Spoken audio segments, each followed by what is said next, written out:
Let's take control of our destiny and dismiss the moderation propaganda. You got this. It won't be easy, but it's going to turn us into some baddies and right in time for the summer.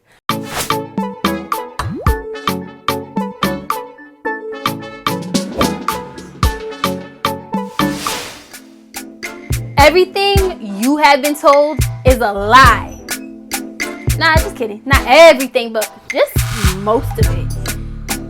There are people like David Goggins, ultra marathon runners, and others that are gluttons for punishment.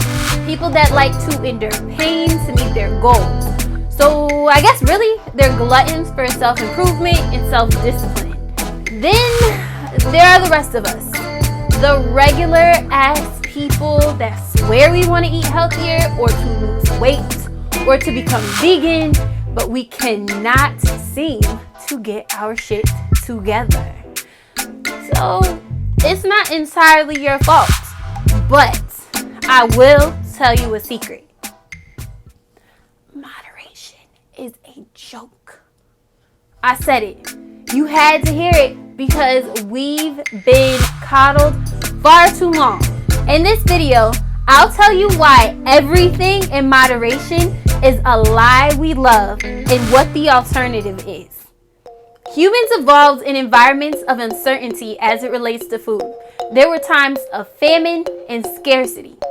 Eating and saving foods that were high in sugars, fats, and salt helped our ancestors survive. Evolutionary biologists have discovered that our brains are rewarded for eating such foods. It used to mean survival. Today, we have the same brains that evolved to survive famine and uncertainty.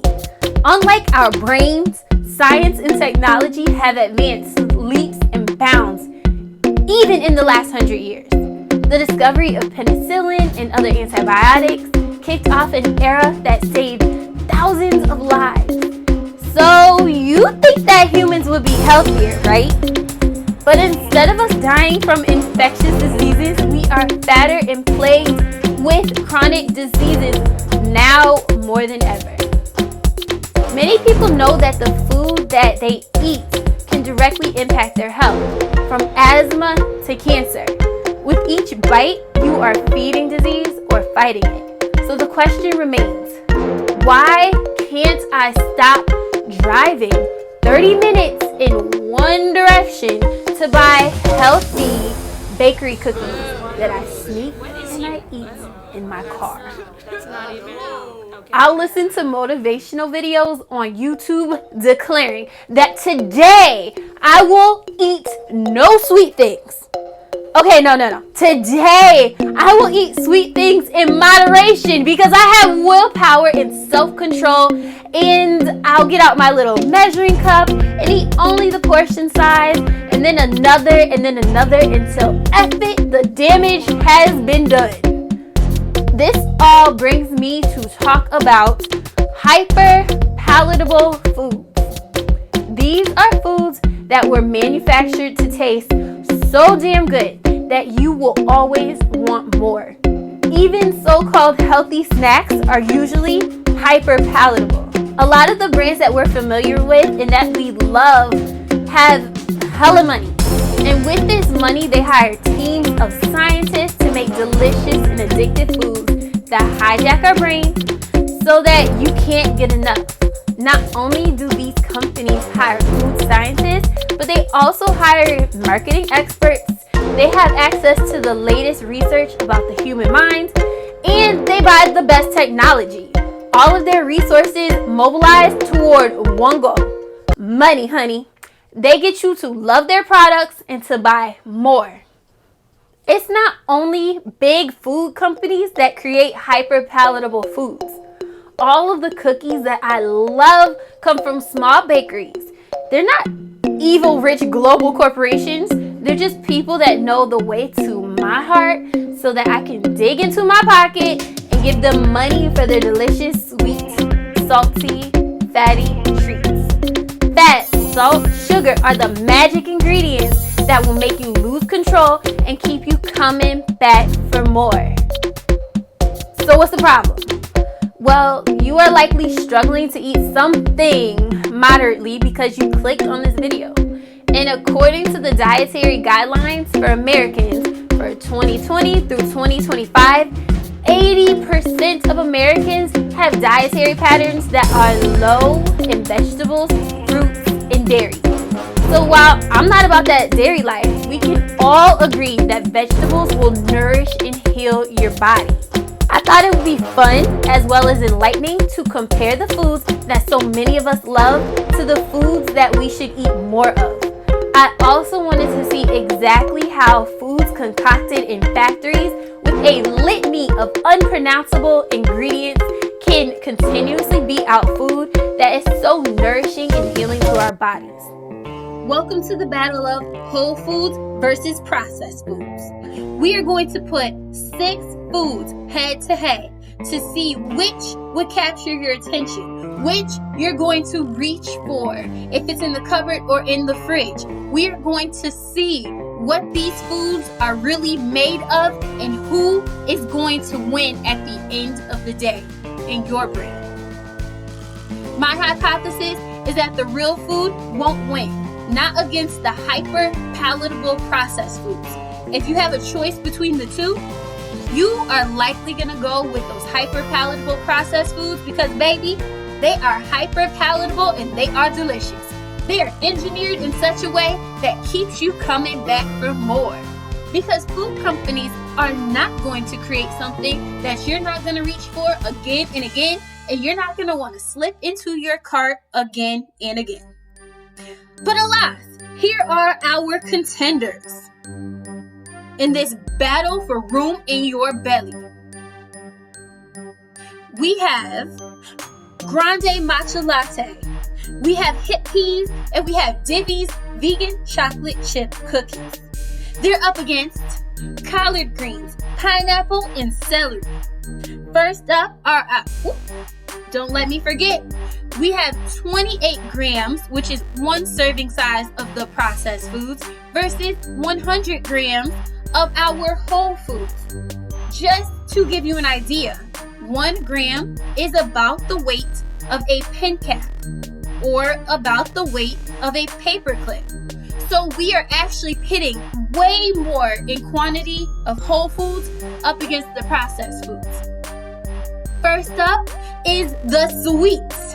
Now you'll see addiction trifecta, and what the addiction trifecta is a combination of the fat, of the salt, and of the sugar. And it's the thing that keeps you coming back for more, baby. If you get this balance right, you cannot stop eating.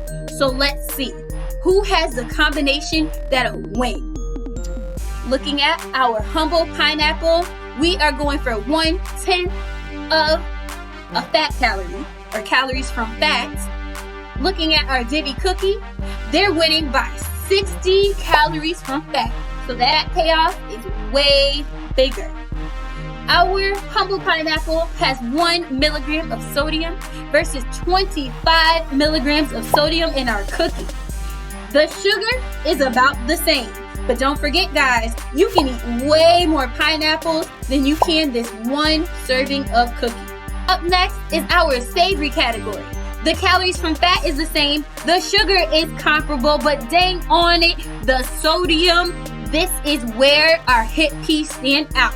At 140 milligrams of sodium, you're gonna wanna jump for the hip peas each and every single time. Last but not least, we have our comfort foods. We're looking at 16 ounces of a grande matcha latte versus collard greens.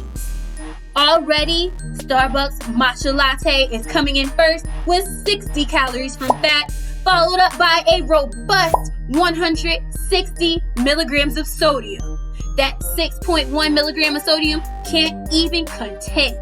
Lastly, we have a big old bang for our buck with the sugar at a robust 32 grams of sugar. Let me not let you forget that 1 gram is equal to 1 paper clip in weight. So that's about 32 paper clips worth of sugar in 1 2-cup drink of a matcha latte. Now, which one of these do you think you're gonna actually go for? Which one are you going to want to love up the most? Which one of these is going to call to you in times of need when you want a little bit of comfort? I'll tell you, honey, it probably ain't going to be the collard greens. No, it won't. And so, we are going to wrap it all up by saying the processed foods won 3 out of 3 times. The whole foods, 0. We can only fit so much into our bellies each day. The veggies and the goodies are fighting for our attention. Instead of trying to outsmart, strategize, and resist eating more than a serving size of these foods engineered to keep you snacking, let's acknowledge these foods as a crutch that needs to be let go. Forget moderation. Let it go because it doesn't serve you. This is not coming from a point of weakness. We are deciding to believe in ourselves so much that we are no longer chasing the quick, artificial thrill and comfort of hyperpalatable foods. F the quick dopamine hits. Let's gain some real mental fortitude. Let's take control of our destiny and dismiss the moderation propaganda. You got this. It won't be easy, but it's going to turn us into some baddies and right in time for the summer. But even more than that, it's going to give us back control and we won't have to feel so guilty. Forget moderation. Get on that healthy train and get the foods that treat your body well. If you learned at least one thing, please go ahead and hit that like button. Maybe you just like my smile. You can go ahead and hit that like button for that as well. I hope to see you in another video. Thank you. Have a wonderful rest of your day.